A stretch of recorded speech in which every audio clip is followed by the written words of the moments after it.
오늘의 정치권 상황 깔끔하게 정리해드립니다. 여당 야당 크로스 최가박과 함께 최가박당. 여야 최고의 파트너입니다. 주진우 라이브 공식 여야 대변인 두 분 모셨습니다. 최영두 국민의힘 의원 안녕하세요. 네, 안녕하십니까. 박성준 더불어민주당 의원. 네, 안녕하세요. 네. 6일 지방선거 하루 남았습니다. 네, 분위기는 좀 어떻습니까? 먼저 민주당으로 가보겠습니다. 분위기요. 하루 앞둔 시점에서 현장 분위기 정말 좋습니다. 좋습니까? 제가 오늘 현장 맨날 좋대요.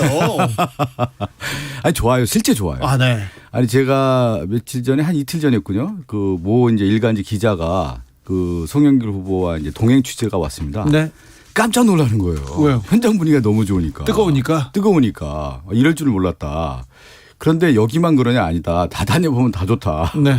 근데 그 현장에서 느끼는 시민들의 민감도, 체감도가 어떤 거냐면 먼저 다가가기 전에 시민들이 다가와서 인사한다는 게 매우 중요하거든요. 네. 그 빈도가 굉장히 높다라는 것이 이제 체감도가 봤을 때는 상당히 긍정적 시그널이 주고 있다. 송영길 후보, 이재명 후보가 가는데 민주당 네. 지지자들이 이렇게 따라다니면서 아니면 거기 있는 사람들 중에 아니 그게 아니라 거기서 현장에 만나는 분들이죠. 어허, 네. 그랬을 경우에 예를 들면 호프집에서 만났다. 네. 그럼 호프집에 완전히 그냥 환호성인 거예요. 쉽게 얘기하면. 그래요? 처음 만났는데 다. 네. 그렇게 되고 오늘 같은 경우는 이제 송영길 후보하고 차량 유세를 제 지역구 중구를 다녔어요. 예. 근데 거리에 차들 있지 않습니까? 네. 가장 큰 특징 중에 하나가 뭐냐면 그냥 다니는 차들이 예전에는 냉담했을 경우에는 그냥 가는데 손짓을 해서 다 이렇게 좀 분위기가 살아나고 있습니까? 그렇죠. 그리고 다니면 거리에 있는 분들도 손을 이렇게 흔들어 준다는 네. 거. 국민의힘으로 가겠습니다. 최영도 의원님. 표정은 인정은 안 하시네요. 네, 아닙니다. 그 민주당도 좀 같이 민주주의를 발전시키고 나라를 발전시키기 위해서 같이 협력하는 정당이죠. 우리가 무슨 뭐 원수가 아니지 않습니까? 네. 예, 같이 잘 되면 좋죠. 네. 그런데 이제 우리 국민 여러분께 정말 호소하고 싶은 것은 4년 전에 그때도 문재인 정부가 기대 속에서 출범했는데 1년 사이에 정말 인사 실패도 많이 하고 그때도 참 그래서 야당은 그때 호재라고 생각을 했습니다. 우리도 막 그 세계 비판도 하고 했는데 역시 당시에 국민들께서는 이제 출범한 지 1년 된 문재인 정부를 전폭적으로 지지해 주셨습니다. 그래서 우리가 좀 헛발질을 했죠. 당시에 견제보다는 오히려 출범한 정부에 대해서 힘을 모아줘서 새롭게 나라를 일으켜보라고 했는데 이제 4년 전 상황이 이제 바뀌었습니다. 지금 새롭게 윤석열 정부가 출범했는데 거대 여당 국회에서 이미 많이 견제를 하고 있습니다. 그래서 지금은 견제보다는 오히려 정말 이 새로 탄생한 중앙정부와 함께 지금 점차 피폐해지는 지방정부 시도 그리고 시군구에서 다시 한번 새로운 정책으로 이 어려운 경제를 살리고 또 코로나19로 정말 피폐해진 우리 서민들의 삶을 보살펴 줄 수 있도록 그렇게 한번 힘을 좀 더 모아 주십시오. 그래야지만이 이 윤석열 정부가 새롭게 일을 시작할 수가 있고 또 지방 정부도 일신해서 정말 우리 경제를 한번 다시 반전시킬 수 있지 않겠습니까? 네. 정말 어려운 시기를 다가오고 있는데 지금 저희들 조금 부족한 점이 많습니다만 힘을 모아주셔야 됩니다. 민주주의란 것은 모아줄 때는 힘을 좀 모아주셔야 정부가 일을 하지. 정부가 출범도 못하는데 발목이 잡혀가지고 있으면은 네. 이 국민들한테도 불행 아니겠습니까? 견제는 지금 국회에서 170석 가까운 민주당이 충분히 하고 있습니다. 저희들도 이 견제받아가면서 네. 협치해서 같이 나라를 잘 이끌겠습니다. 지방정부는 우리 지방의 삶을 우리 도시의 삶을 우리 동네의 삶을 결정하는 중요한 선거이니만큼 새로운 정부가 발맞추어서 할 수 있는 지방정부를 좀 탄생시켜 주십시오. 근데 그 힘을 모아줄 때 모아줘야 되는데 정말 모아줄 곳인지에 대해서 국민들이 좀 바라보는 시각은 좀 비판적인 것 같아요. 지금 윤석열 정부가 들어섰는데 결국은 첫 내각 인선이라든가 청와대 인선 봤을 때 인사 실패 아닙니까? 실제적으로 보면 검찰에 대한 권한을 집중화시키는 것으로 검찰 독주 체제를 강화했을 경우에 우리나라가 어떤 나라입니까? 민주주의를 이루어왔고 그 희생성에서 싹튼 나라인데 지금 봤을 때 민주주의 위기를 초래할 수 있는 여지가 상당히 많아요. 그렇기 때문에 지금 국민들이 바라봤을 때 이 검찰의 독주 체제를 그대로 놔서는 안 된다라고 하는 국민적 시각이 있는 겁니다. 그랬을 경우에 지금 윤석열 정부에 대한 기대, 역대 정부의 기대가 보통 대통령이 됐을 경우에 한 80% 돼요. 왜 윤석열 대통령이 50% 초반밖에 안 되느냐는 국민들 시각에 봤을 때 우리나라 민주주의 위기에 상당히 어려움에 처할 수 있다라고 하는 시그널들이 오히려 윤석열 정부가 지금 주고 있다는 예. 면에서 그래서 우리 이번 지방선거는 지역의 일꾼을 뽑아서 오히려 윤석열 정부에 대해서 오히려 지금 비판하고 견제해야 되는 거 아니냐는 목소리가 있는 우리 것이죠. 박성준 의원님 말씀도 귀담아에 들어야 되고 우리 국민들께서 좀 현명히 판단해 주십시오. 4년 전에 문재인 정부도 그랬습니다. 그때도 이미 경제정책 실패 기조가 역력했고 인사 실패 기조가 역력했는데 그래도 국민들이 정부한테 잘해보라고 힘을 모아주셨습니다. 이번 정부는 정말 제대로 할 틈도 없습니다. 검찰공화국이란 말장 그거는 정말 그 안경을 끼워 보니까 그렇게 보이는 겁니다. 지금 검찰공화국이 아니고요.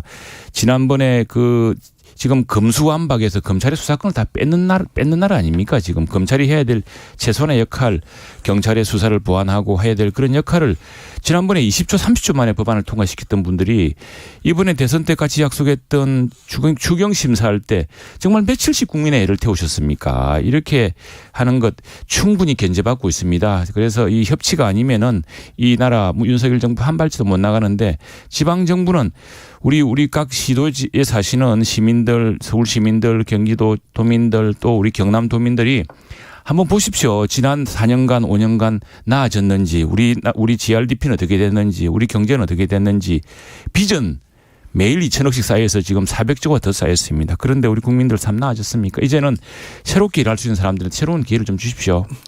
아니 그 지역에 이제 일꾼을 뽑는 게 지방 선거이죠. 네. 일을 잘할 수 있는 후보를 뽑는 건데 네. 예를 들면 서울시 선거를 보자고요. 오세훈 후보가 3번의 서울시장을 했어요. 네 번째 도전이에요. 과연 그러면 오세훈 후보가 지난 4.7 보궐선거에서 부동산 일주일 만에 잡겠다 얘기했는데 제대로 잡았습니까?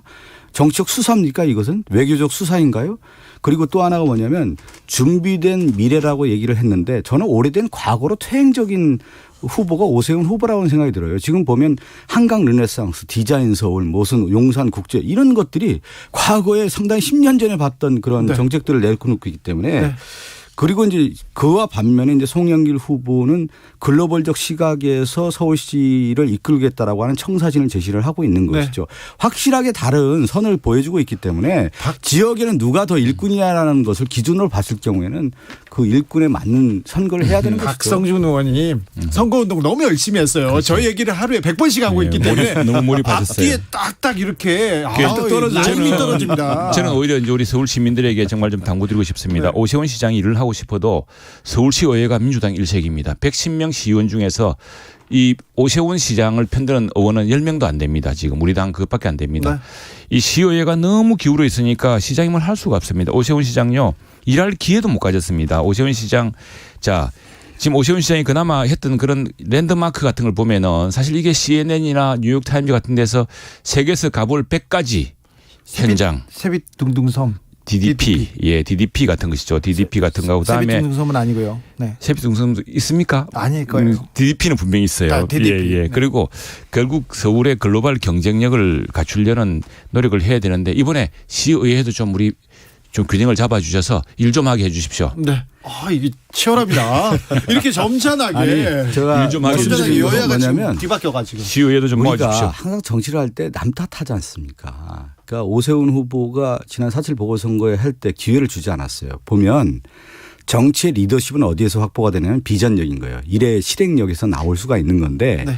오세훈 후보가 한 1년 동안 지금 또 3번째 했는데 없는 거예요, 내용이. 내용이 없는 거예요. 1년 동안 집까지 암쟁이 됐죠. 아니, 잠깐만 제가 말씀 좀 아니, 말씀 좀 한 다음에 그러면 의회 탓할 필요도 없는 거예요. 자기가 정책적 비전을 가지고 서울 시민들에게 다가간다고 하면 아이고, 서울 기분 좋은 시민들이 방송 힘을 보세요. 실어주는 겁니다 원래. 그런데 이렇게 봤을 때 1년 동안 저는 오세훈 후보가 이 4번째 도전인데 과거 정말 무슨 일을 했는지를 모르겠어요. 저도 서울시 국회의원 아닙니까. 봤을 때 없다는 거. 아까 얘기한 세빛 둥둥섬 그냥 둥둥 떠다니는 거 아니겠습니까. 그리고 DDP가 제 지역구에 있는데 가장 큰 문제가 뭐냐면 거기에 지역민들이 오거나 시민들이 와서 같이 혼합돼서 혼연일체가 되는 공간이 아니에요. 아주 격리되고 유리된 공간입니다. 사실은. 거기 가보셨어요? 가봤죠. 이번 가보면 그 지역과 연계될 수 있는 구조가 아니어가지고 실질적으로 산업화와 이런 경제적 효과가 연결될 수 있는 구조가 아니란 말이에요. 그래서 우리 그래서 오세훈 시장이 이제 제대로 일할 수 과연 있도록 이런 것들을 주십시오. 한강 르네상스도 마찬가지예요. 10년 전에 한강 르네상스인데 한강에 한강을 뭘 또 언제냐면은 그게 보여주겠다는 G20 겁니까? 정상회담 할 네. 때 자, 우리 그 의원님. 만들고 지금 굉장히 그나마 그 관광 포인트입니다. 네. 자, 근데요 마지막 변수가 될 수도 있는데 김포공항 이전은 네.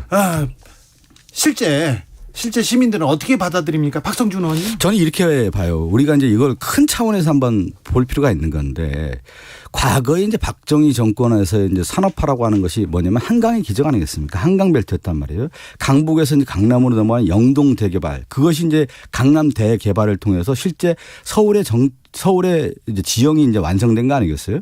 그런데 그 시대가 와보니까 땅값도 많이 올라가고 개발도 이제 한계와 있고 문화 콘텐츠 부분도 이제 어렵다란 말이에요. 그러면 획기적인 대전환의 시점에서의 그랜드 디자인 한번 그려줄 필요가 있는 거 아니겠습니까? 네. 그랬을 경우에 남아있다고 하면은 김포공항에 1200만 평이라고 하는 땅 부지가 있는데 여기에 우리가 얘기하는 창조적 상상력을 불어넣자라는 거예요.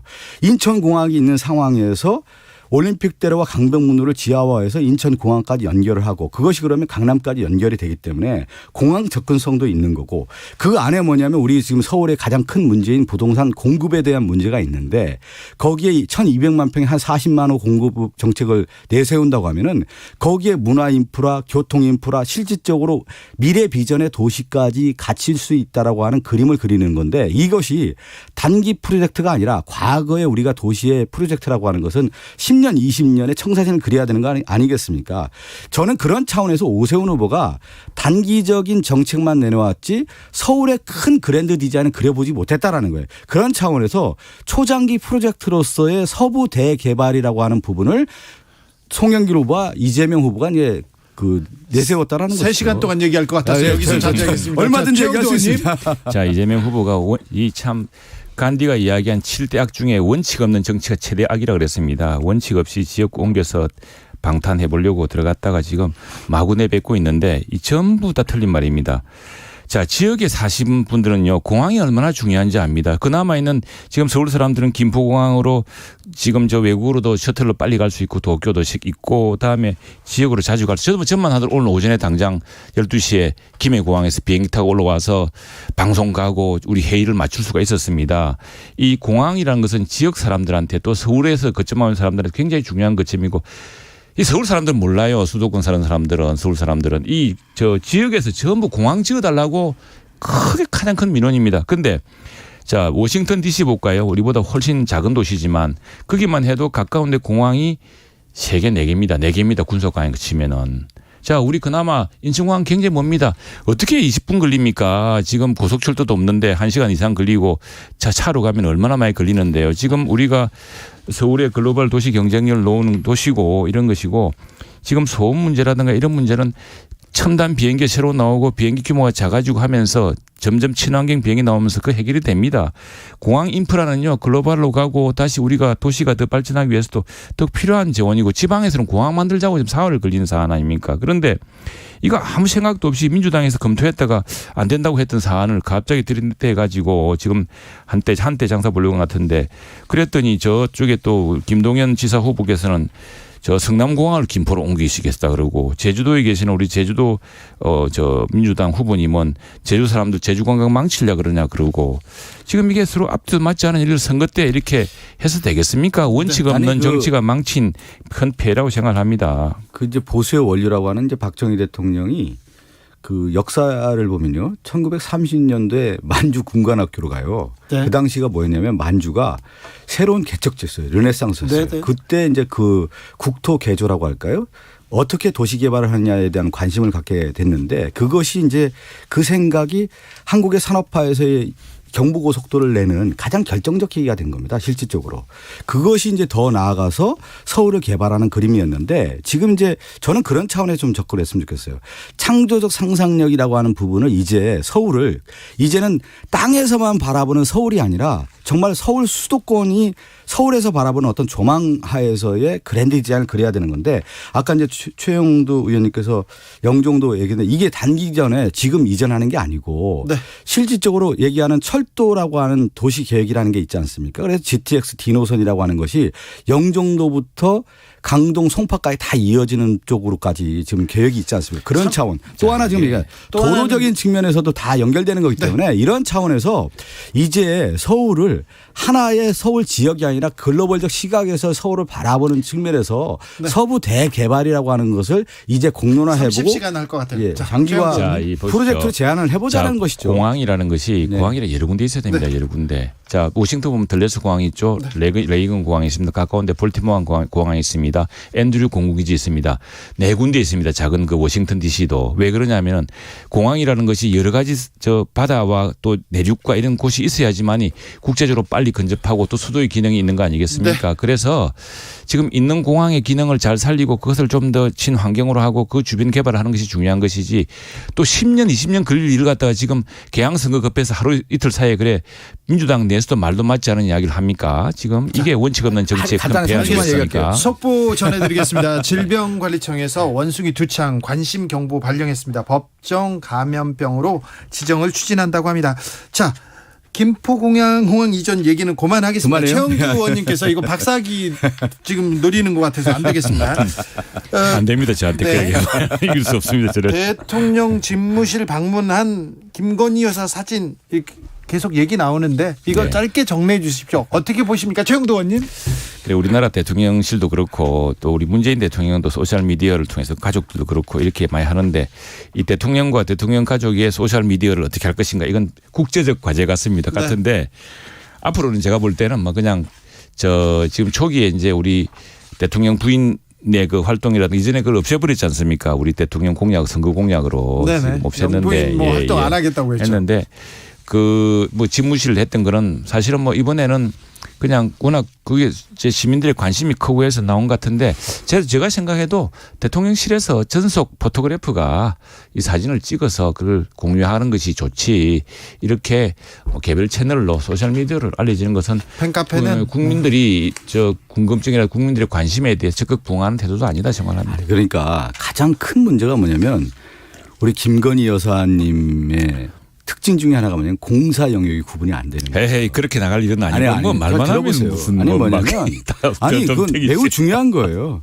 뭐냐면 이미 대통령 부인이 된 순간 모든 것이 공적 영역으로 넘어가지 않습니까? 네. 그랬을 경우에 대통령과 대통령 부인의 공식 활동이라고 하는 것 사적 활동까지도 공식화되는 겁니다. 그랬을 경우에 그래서 공보란이 있고 부속실이 있고 모든 것을 관리하는 거 아니겠습니까? 우리 대통령실에서 이 박성준 의원 말씀을 잘 들어야 됩니다. 아니 그 얘기는 들어야 되는 거예요. 왜 그러냐면 아니 청와대 홍보수석도 있으셨잖아요. 홍보수석관이셨나요, 우리?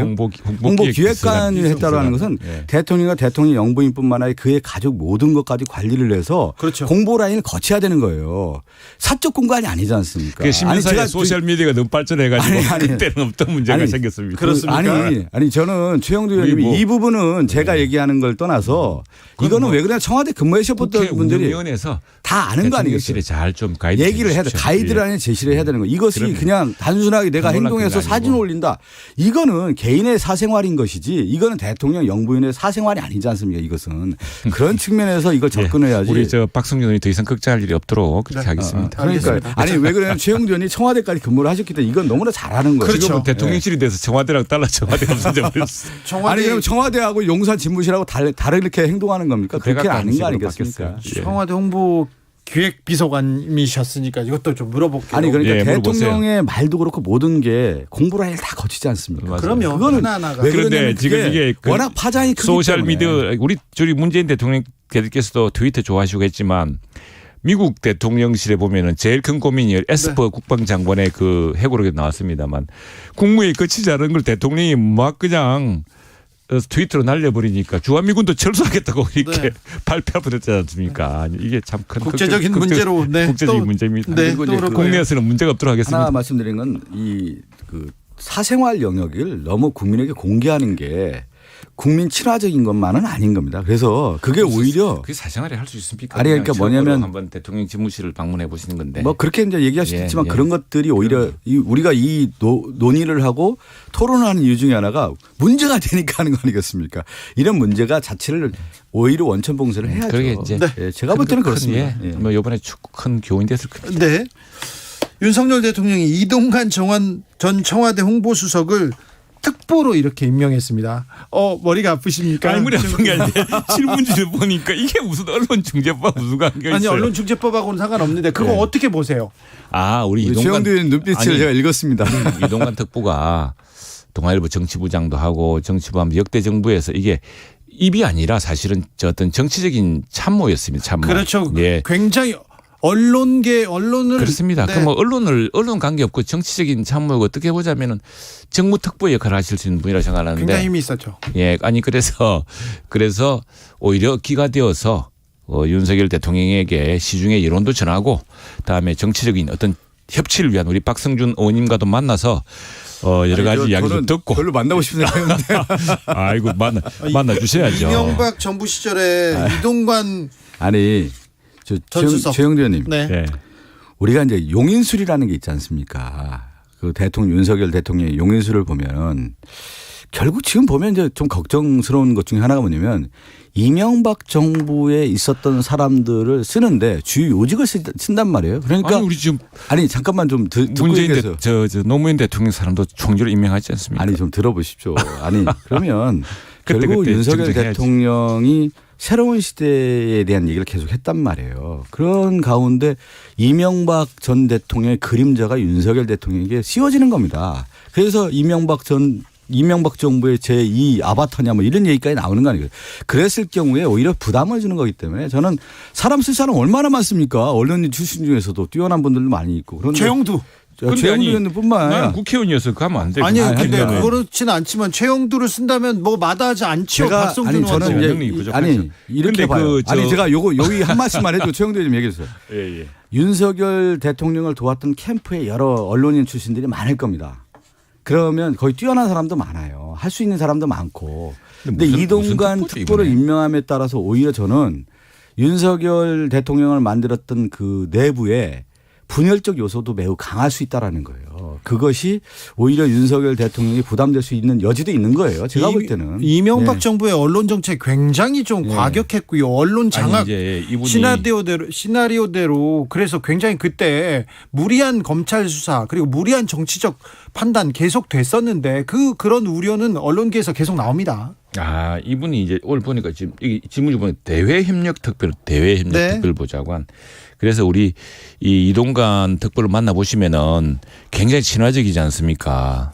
우리 주진우 앵커하고도 형홍울 씨 이야기하는 그런 사이 아닙니까? 아니요. 그런 사이가 안 좋습니까? 아니 그럼 만나고 싶진 않아요. 아니 그분이 저의 얘기 저희 프로에 대해서 얘기하는 거 너무 싫어요. 그럴까봐 무섭고요. 아닙니다. 그런 이야기 안 합니다. 그런 이야기 안 하고 무서울 지금 게 뭐 업무도 대협력 특보고 보다 폭넓게 이제 여론을 들어서 특히 이제 동아일보 정치부장도 하시고 정치부를 오래 하셨기 때문에 우리 동아일보 출신들이 또 민주당에도 많지 않습니까? 그분들하고 또 토론도 하시고 그러겠어요. 토론을 하시는 분이 아니라니까요. 왜요? 토론 잘하시고. 최영두 의원님하고 이렇게 얘기하시다가 특징이 하나 있어요. 네. 어쩌면 계속 웃으시더라고요. 뭘 멋쩍어요. 아이고, 지금 약간 좀 어이가 없을 때 제가 웃습니다. 제가. 어이 없다는 표정 아닙니까? 아니 지금 너무 걱정이 많으세요. 너무 윤석열 걱정이. 정부가 언론 정책 막 일방통행하고 막 밀어붙이고 뭐 그러지 않겠죠. 제가 맡겠습니다. 네. 근데 우리 민주당에서도 네.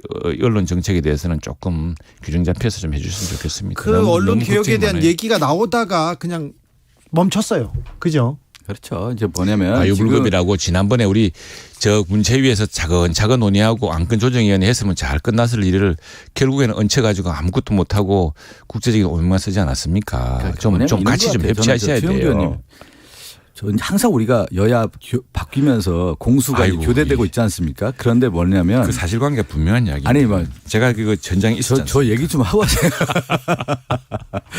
아니, 잘못 이야기할 수 있으니까 내가 미리. 특보 같은 경우도 과거에 언론과 관련된 문제가 상당히 언론과 많았단 관계 없는 말이에요. 분입니다, 그 언론계에서 얼마나 질타가 있었습니까? 언론과 관계 없는 그런 분이고 질타 있는 인물을 또 썼다라고 하는 것은 과연 그게 어떤 시그널인지. 언론 정책은 우리가 이제 미디어 특위라든가 또 우리 예. 언론계 출신인 우리 박성진 의원과 네. 제가 여야가 협의해서 네. 걱정 없도록 하겠습니다. 예전처럼 그렇게 뭐 일방통행하고 민주당 일방통행할 힘도 없습니다. 걱정 안 하셔도 됩니다. 이명박 정부 때는 그랬죠. 자, 최영두 의원님, 박성준 의원님 뭐 선거 치르느라고 빨리 가야 고생하셨고요. 네, 마지막까지 힘써 주십시오. 두 분 감사합니다. 감사합니다. 선거 하루 앞둔 입장에서 톤이 높아졌습니다. 저는. 네, 감사하고요. 저는 잠시 쉬었다 6시에 이어가겠습니다. 감사합니다.